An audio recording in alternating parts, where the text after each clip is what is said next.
There is an assumption in modern finance that people accept without question. If you buy a riskier asset, you get a higher rate of return. But think about that logic for a second. If a risky asset reliably provided a higher rate of return, it wouldn't actually be risky. The absolute certainty of that higher return deletes the risk entirely. Most amateur investors operate entirely on offense. They study the market trying to predict an unknowable future, relentlessly hunting for the next breakout stock to multiply their wealth.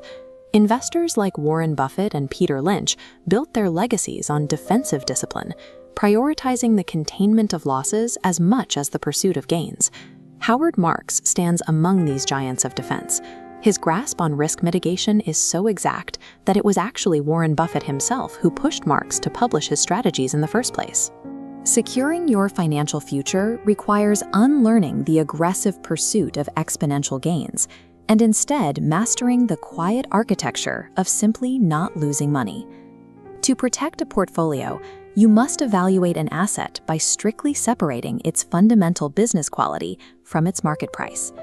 Take the hypothetical company Metflip. On one side sits its fundamental value, and on the other is a massive market expectation, currently trading at a staggering price-to-earnings ratio of 300.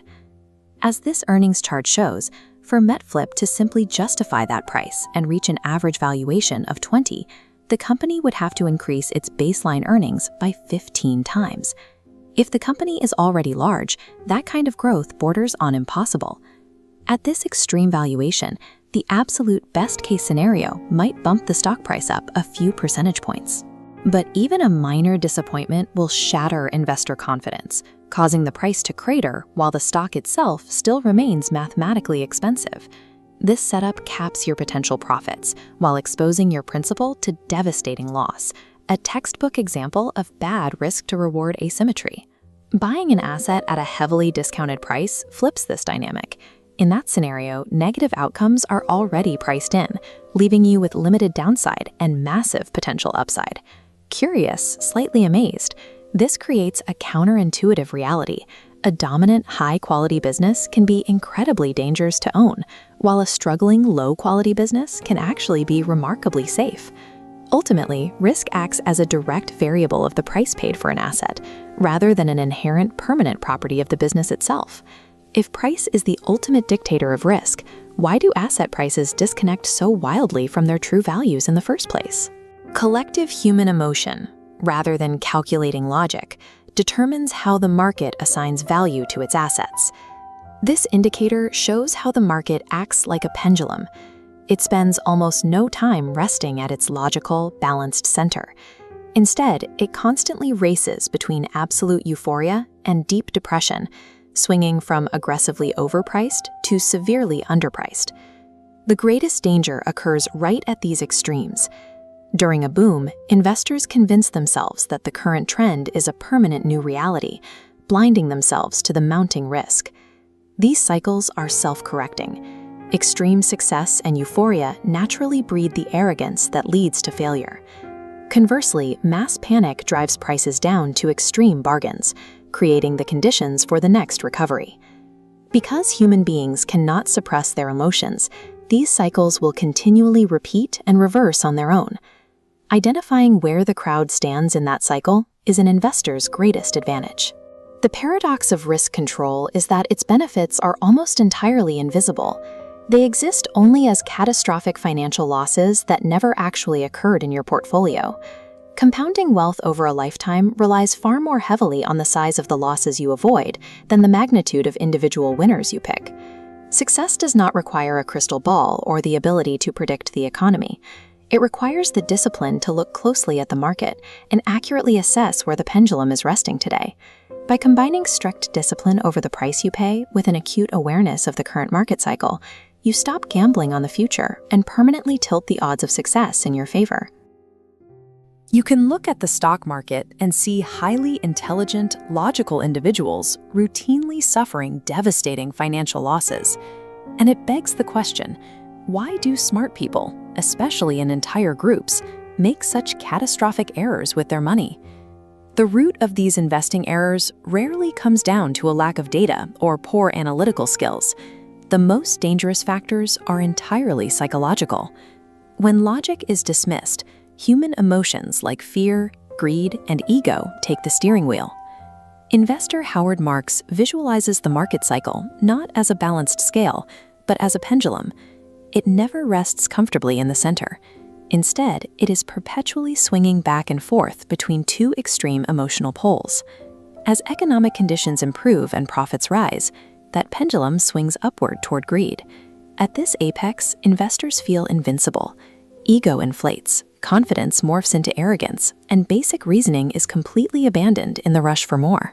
On an individual level, traits like envy and greed are dangerous enough, but when they infect a large group, they mutate into herd behavior. What begins as an isolated lapse in judgment scales into a massive collective force capable of destroying a lifetime of returns. The mechanism that glues this herd together is confirmation bias. Instead of looking at objective data, investors look to peers to validate their own flawed beliefs, actively ignoring any information that contradicts their worldview. When a broad consensus forms and everyone agrees that conditions are perfect, they all buy in at once. That concentrated volume of crowd buying artificially drives the asset's price to its absolute peak. This creates a mathematical trap. Because the consensus is already baked into that peak price, the potential for further upside is tiny.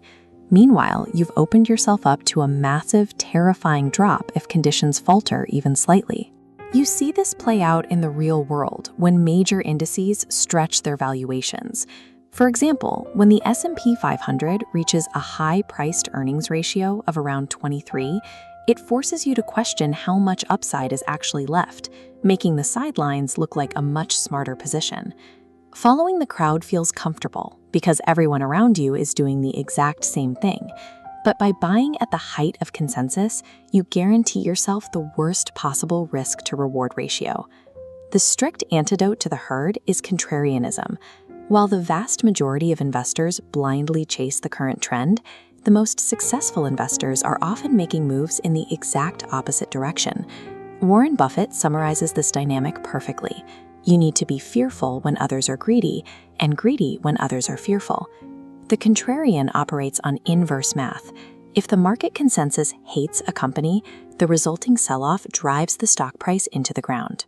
That incredibly low price strips away the risk, leaving a massive potential reward if any favorable news breaks. Pulling this off requires what is known as second-level thinking. You have to analyze the exact same conditions as everyone else, but actively form a judgment that contradicts your peers. Look at the dot-com bubble of the late 90s. While retail investors and day traders were throwing money at any company with a website, contrarians like Howard Marks refused to participate in the frenzy. But sitting out is agonizing. It requires immense emotional stamina to hold cash on the sidelines and watch everyone around you get richer at a rapid pace. True contrarianism is not about being a rebel.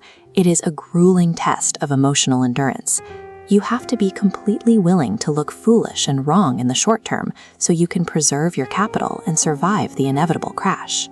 There is an invisible force capable of wrecking even the most successful investment records: randomness. It's highly common for investors to construct their entire portfolios around confident, rigid forecasts of a future that is, in reality, completely unknown. This creates a paradox. A terrible herd-driven decision can sometimes result in a massive profit entirely by random chance. When that happens, the investor gets crowned a genius, even if they took a risk that was statistically likely to ruin them. Every single day, someone is betting on a bear market. Eventually, one of those forecasts will hit the timing perfectly. That doesn't mean their predictive model is brilliant. It often just means their number came up on the roulette wheel. Bad decisions occasionally produce good outcomes, and smart decisions sometimes end in losses. Because chance plays such a heavy hand, you can never accurately judge an investment strategy based on the outcome alone. If the final outcome is always tangled up with unpredictable chance, the intelligent move is to stop trying to maximize profits and strictly limit your downside exposure. This starts with Benjamin Graham's concept of intrinsic value. You have to calculate what an asset is actually worth based on its hard numbers, completely ignoring what the market is doing with the purchase cost on any given day. True risk control comes from insisting on a massive gap between that inherent value and the price you pay. That gap is your margin of safety. It acts as a buffer against your own miscalculations, bad news, and random luck. As Charlie Munger points out, investing is not supposed to be easy. Anyone who finds it easy is only deceiving themselves. You get compounding to work for you by rigidly protecting your downside. It's not about perfectly predicting the future or keeping up with the herd. It's about securing your capital so you can simply survive the violent swings of the pendulum.